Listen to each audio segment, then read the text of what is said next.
I've won 8 world titles. At times it's been probably the most emotional and sort of glorious thing that's ever happened in my life. Surfing is, in its most basic sense, it's just a true freedom of expression. I was just a goofball as a kid, so I actually wanted to be a comedic actor up until the time I was about 10 years old. Well, surfing has really defined my life on probably every level in some way. I believe in certain people, there's just this built-in desire and drive to win that's sort of beyond what other people can understand. I have no way to recall my first encounter with the ocean. I'm sure that it was before I could talk and walk. You know, I had a suntan by the time I was 1 year old. I was born in Cocoa Beach and raised there, lived there. I still have a place there, so I've been there my whole life.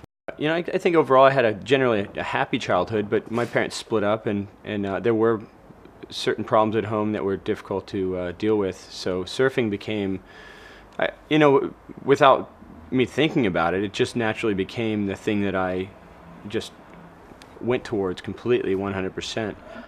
As a kid, my father surfed and my older brother surfed, and we lived near the beach. My mom liked to get a suntan and lay on the beach all day long, you know, longer than I wanted to even surf. She would just stay there, but eventually I just, you know, surfing just became a natural thing I did. You know, it wasn't like, hey, I'm a surfer. It was just like, oh, I went to the beach, I surfed a little bit. It's like, you know, your friends are playing football and you play football. It was just a really natural thing for me.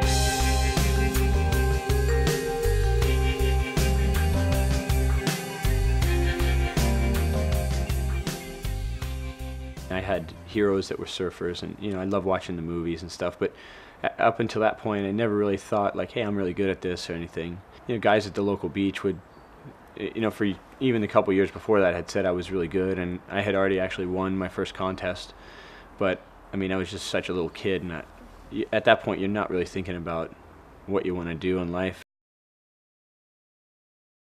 There's a wave I rode, I think I was 8 years old. That wave stands out in my head probably more than any wave in my life. For some reason, it wasn't any sort of amazing wave. It was just a little wave, probably, you know, waist or chest high. I took off on it, and I did a bottom turn, and I did a little turn off the top, and I just did that 3 different times. And when I finished the third one, I came down, I sort of straightened off on the wave, and I looked over, and my dad was smiling at me. And right at that moment, it was just such sheer joy, you know, like connecting with my dad, but also finding the thing that like I was becoming good at. I think probably in that moment I knew that this is what I was going to do forever.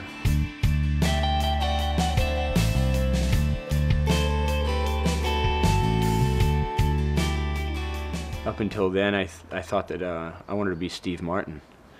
My mom and dad used to listen to Steve Martin. They'd sit in bed in the morning and put the Steve Martin record on and listen to his comedy sketches, and I just loved him so much. I thought he was so funny, and I was just a goofball as a kid, so I actually wanted to be a comedic actor up until the time I was about 10 years old.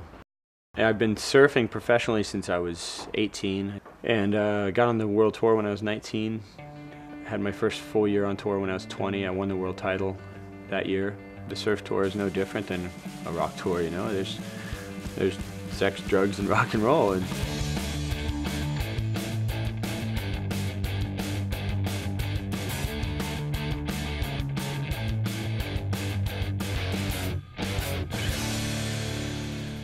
obviously, when I got on tour, my goal was to win a world title.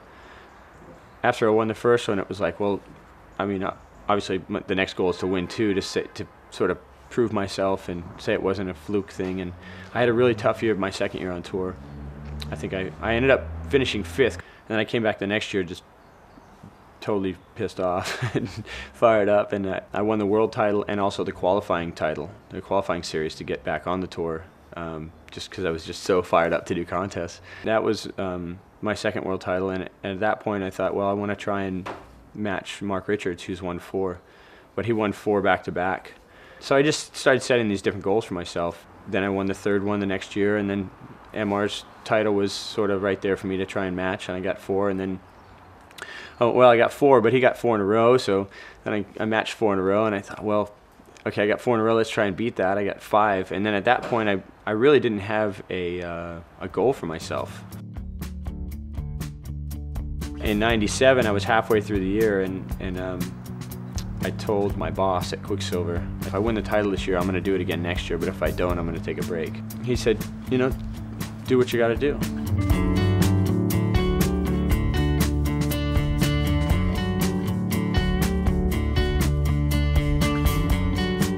I was given the opportunity to come back on the tour in 2001, and I sort of reluctantly took it. I remember surfing my first heat that year, and my legs were shaking violently in the water when I was paddling, and they were just like, I couldn't control them, I couldn't stop them. This thing had just overtaken me, and I was surfing against the current world #1.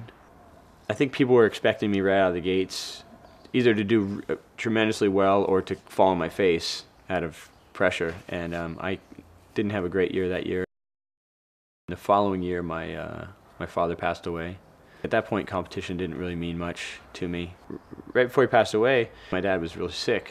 He had cancer. I went home and spent some time with him, and I was missing this event. He goes, you know, that Bell's Beach contest is on. What are you doing here? And I go, what do you mean, what am I doing here? I'm like, who cares about the contest? He's like, I do, you know, like, that's what you love to do. I think it was the one time my dad ever really let me know how much he loved to watch me do what I do. When he got sick, he said, you know, I will not pass up the chance if you invite me to come to Hawaii with you again. I said, well, let's go. He watched me surf the Pipe Masters, and unfortunately the waves weren't very big. It was pretty small, and I ended up placing runner-up to a kid named Bruce Irons from Hawaii. And I came up the beach, and I was so bummed that that I didn't win in front of my dad. You know, I just thought this might be the one opportunity, and I was really inside pretty heartbroken. You know, I told my dad, I'm like, God, I sort of like apologized to him. I was like, I'm sorry I didn't win. You know, I really wanted to win for you. You know, he just said, I was so proud of you. I was so proud to be here and see you do this. And he said, you did win. That was pretty tremendous validation for everything I've done in my life, you know.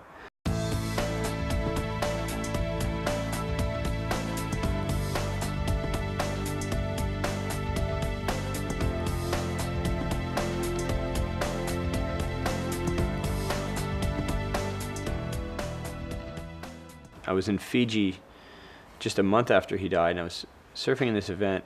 The waves were absolutely perfect, and I was sitting there while I was surfing the heat and just started daydreaming about my dad, and I just went, gosh, my dad's never surfed one wave as good as any of these waves out here. And all of a sudden this wave came, and it was, I'm not a religious person. I don't even know if I believe in God, but it was a gift from God. It was like this,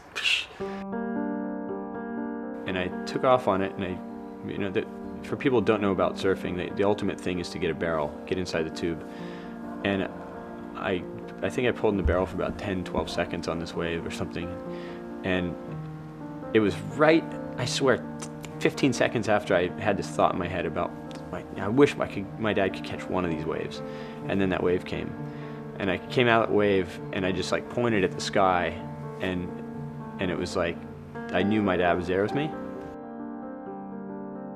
It was almost like that wave that I got when I was 8 years old, you know?